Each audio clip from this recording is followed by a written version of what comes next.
Se os tubarões fossem homens, eles seriam mais gentis com os peixes pequenos. Se os tubarões fossem homens, eles fariam construir resistentes caixas do mar para os peixes pequenos, com todos os tipos de alimentos dentro, tanto vegetais quanto animais. Eles cuidariam para que as caixas sempre tivessem água renovada e adotariam todas as providências sanitárias, cabíveis se, por exemplo, um peixinho ferisse a barbatana. Imediatamente lhe faria uma atadura, a fim que não morressem antes do tempo. Para que os peixinhos não ficassem tristonhos, eles dariam cá e lá uma festa aquática, pois os peixes alegres têm gosto melhor que os tristonhos. Naturalmente, também haveria escolas nas grandes caixas. Nessas aulas, os peixinhos aprenderiam como nadar para a goela dos tubarões. Eles aprenderiam, por exemplo, a usar a geografia, a fim de poder encontrar os grandes tubarões deitados preguiçosamente por aí. A aula principal seria, naturalmente, a formação moral dos peixinhos. Eles seriam ensinados de que o ato mais grandioso e mais belo é o sacrifício alegre de um peixinho, e que todos eles deveriam acreditar nos tubarões.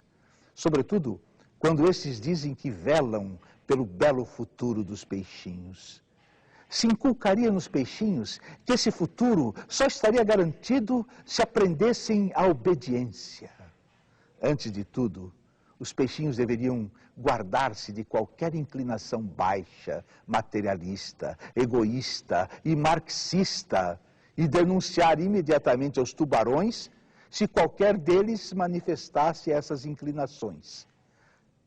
Se os tubarões fossem homens, eles naturalmente fariam guerra entre si, a fim de conquistar caixas de peixes e peixinhos estrangeiros. As guerras seriam conduzidas pelos seus próprios peixinhos. Eles ensinariam os peixinhos que, entre eles e os peixinhos de outros tubarões, existem gigantescas diferenças. Eles anunciariam que os peixinhos são reconhecidamente mudos e calam nas mais diferentes línguas, sendo por isso impossível que entendam um ao outro. Cada peixinho que na guerra matasse alguns peixinhos inimigos, da outra língua de peixinhos silenciosos, seria condecorado com uma pequena ordem das algas e receberia o título de herói. Se os tubarões fossem homens, haveria entre eles, naturalmente, também uma arte. Haveria belos quadros, nos quais os dentes dos tubarões seriam pintados em vistosas cores e suas goelas seriam representadas como inocentes parques de recreio, nos quais se poderia brincar magnificamente. Os teatros do fundo do mar mostrariam como valorosos peixinhos nadam entusiasmados para as goelas dos tubarões. A música seria tão bela, que os peixinhos, sob os seus acordes, a orquestra na frente, entrariam em massa para as goelas dos tubarões, sonhadores e possuídos pelos mais agradáveis pensamentos. Também haveria uma religião ali. Se os tubarões fossem homens, ela ensinaria essa religião, que só na barriga dos tubarões é que começaria verdadeiramente a vida.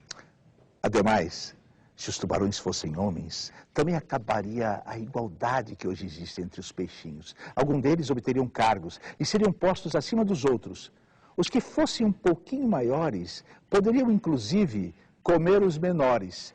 Isso só seria agradável aos tubarões, pois eles mesmos obteriam assim, mais constantemente, maiores bocados para devorar. E os peixinhos maiores que deteriam os cargos valeriam pela ordem entre os peixinhos para que estes chegassem a ser professores, oficiais, engenheiros da construção de caixas e assim por diante.